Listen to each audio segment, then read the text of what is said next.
Action! The setting isn't La Jolla, but the Malibu Bluffs overlooking the Pacific Ocean are close enough. And this is where they're filming the opening scenes for the Elizabeth Broderick story. And then you realize there's something in the carriage that says, yeah, says that. Okay. Okie doke, here we go. The highly publicized case about the woman who shot and killed her ex-husband and his second wife in the bedroom of their home grabbed a lot of people's attention, including Meredith Baxter's. If it frightens me, it interests me. I should be doing it, I think. She plays Betty Broderick, a well-bred, well-educated socialite married to a charismatic million-a-year malpractice attorney. They became the storybook couple, but their story turned into a bitter and deadly saga. I don't see this as just a woman who has gone loony and killed two people. It's much more complicated than that. The script is based on an LA Times Magazine article and transcripts from the first trial, which ended in a hung jury. The title, Til Murder Do Us Part, may change depending on the outcome of the second trial. This is, after all, a movie, even though it's based on a true story, but the actors and actresses in it want to make sure that the portrayal of their characters is absolutely fair and accurate. Stephen Collins says he's talked with Dan Broderick's friends and even read autopsy reports to help him with his role. I thought, well, now why would I want to read that? It doesn't really, and then I thought, well, it'll tell me something about the position that he was in when he was shot. So you want to know those things. And you have the advantage when you're playing a real person of actually knowing the real position and not guessing, which is kind of interesting. For actress Michelle Johnson, who plays Dan Broderick's new wife, it's the first time she's ever portrayed a real person. I just see her as a very strong, loving, giving, passionate woman who just got really caught up in a terrible circumstance. But despite the movie's attempts at fairness, friends of Dan Broderick say they wished it wasn't being filmed at all. He was a quality human being, one of the finest human beings I've ever met. And you know, we're not dumb. We could have seen that. None of that is, it really comes through in this script. And I didn't expect that it would, because it financially makes sense to present a more sensational story. Monahan reviewed the scene we shot where Dan tells Elizabeth Broderick during happier times about a big settlement he won for a client. Only the words and mannerisms aren't befitting the Dan that he knew.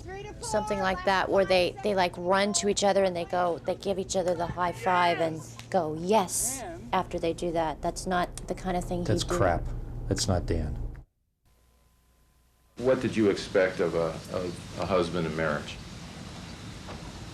Expected him to be nice and be supportive and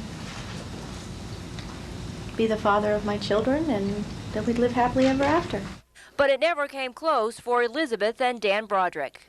Don't know the details of Betty Broderick's life, but I think that the pain of the dissolution of that marriage might not have been so great if she had had an investment in another activity, in another interest, another passion outside of that marriage. Stand by.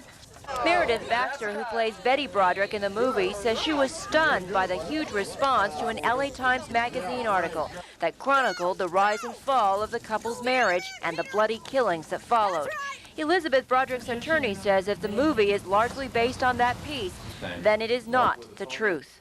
But this is not a story where they're saying that anyone should understand that Elizabeth Broderick also for 20 hard years through 9 pregnancies and some very horrible things by Dan Broderick, was basically everything was taken away.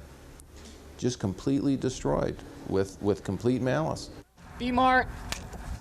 The movie is in its first week of production and will likely wrap up filming before the verdict from Broderick's second trial is in.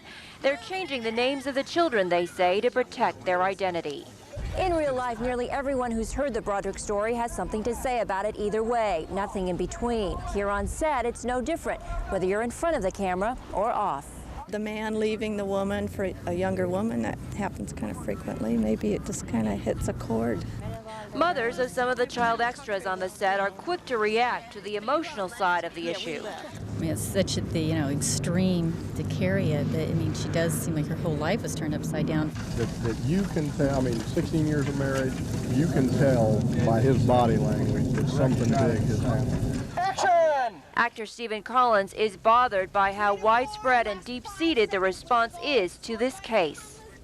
While I understand the emotional issues that the case raises, I find it frightening that people can't get beyond them. It tells me how big those emotional issues are and how right beneath the surface they're obviously bubbling, but geez, it scares me.